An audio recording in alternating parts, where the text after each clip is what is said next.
दोस्तों जय भीम नमो बुद्धाय। आज हमारे साथ में है सम्राट सुरजीत जी, एडवोकेट सुप्रीम कोर्ट के।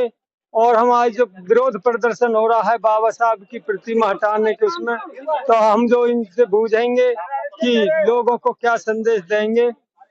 यहाँ पर 14 अप्रैल को लाखों करोड़ों लोग आते हैं और बाबा साहब डॉक्टर अम्बेडकर के जन्मदिन को सेलिब्रेट करते हैं। सरकार को वो मूर्ति को नहीं हटाना चाहिए था, ये गलत किया सरकार ने, और सरकार को उस मूर्ति को वहीं लगाना चाहिए। नहीं तो पूरे देश में आंदोलन होगा, बहुत बड़ा आंदोलन होगा, क्योंकि ये मूर्ति साधारण मूर्ति नहीं है। और हम किसी और भी महापुरुष जो है उनसे इस मूर्ति की या बाबा साहब की तुलना नहीं कर सकते, क्योंकि बाबा साहब डॉक्टर अम्बेडकर ने देश का संविधान बनाया, डेमोक्रेसी बनाई है। आज देश के अंदर डेमोक्रेसी जिंदा है तो बाबा साहब डॉक्टर अम्बेडकर के संविधान के माध्यम से जिंदा है।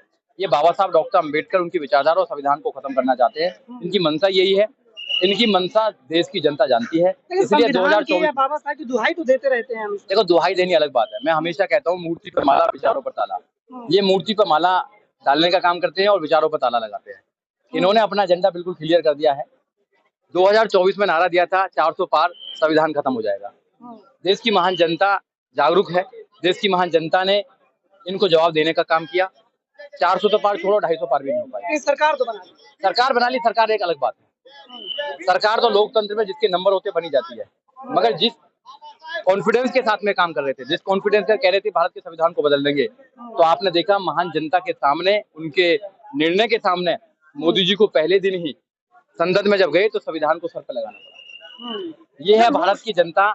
अच्छा सर, सुना है कि जो सरकार के जो मूर्ति जो लगा दिए, मनसा है दूसरी जगह लगा दी और सभी महापुरुषों की एक साथ लगे, तो इस विषय में क्या कहोगे? नहीं, देखो, बाबा साहब डॉक्टर अम्बेडकर सबसे अलग है। बाबा साहब डॉक्टर अम्बेडकर की जो स्टैचू है वो ऐतिहासिक स्टैचू है, उसको एक आम स्टैचू मत बताइए आप।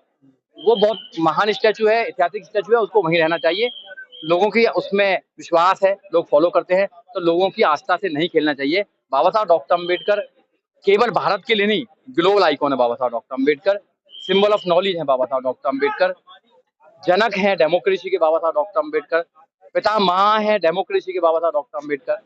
संविधान के रचयिता है बाबा साहब डॉक्टर अम्बेडकर। इस देश के अंदर करोड़ों लोग बाबा साहब डॉक्टर अम्बेडकर को फॉलो करते हैं, और उन करोड़ों लोगों की आस्था को रखते हुए, करोड़ों लोगों के विचारों को सामने रखते हुए सरकार को पुनः विचार करना चाहिए, उस मूर्ति को वहीं लगाना चाहिए। दो बातें कही जा रही है। एक बात ये कही जा रही है कि जो लोकसभा भवन है उसके परिसर के सौंदर्यीकरण के लिए, और दूसरा कहा जा रहा है कि सारे महापुरुषों को एक दिन लगाया गया है ताकि जो लोकसभा भवन आए वो एक साथ सबको देख सके, प्रेरणा ले सके। जिस बाबा साहब डॉक्टर अम्बेडकर की वजह से ये देश जिंदा है, जिस बाबा साहब डॉक्टर अम्बेडकर के संविधान से ये देश सुंदर है, और उस सुंदरीकरण के नाम पर बाबा साहब डॉक्टर अम्बेडकर के स्टैचू को हटा दिया जाए, ये कहाँ की बात है? ये कहाँ की बात है बताइए?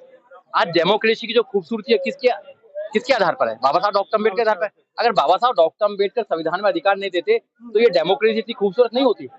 आप खूबसूरती के नाम पर बाबा साहब डॉक्टर अम्बेडकर के स्टैचू को इधर से इधर कर देंगे तो ये गलत तर्क है।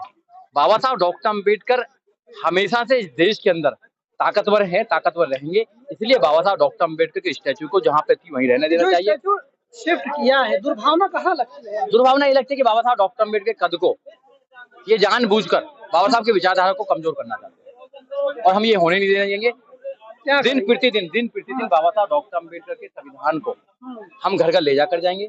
इस देश के अंदर 2017 में संसद मार्ग पर 2017 में संसद मार्ग पर ही खुद लफंगे लोगों ने भारत के संविधान की कुछ प्रतियों को जलाने का काम किया।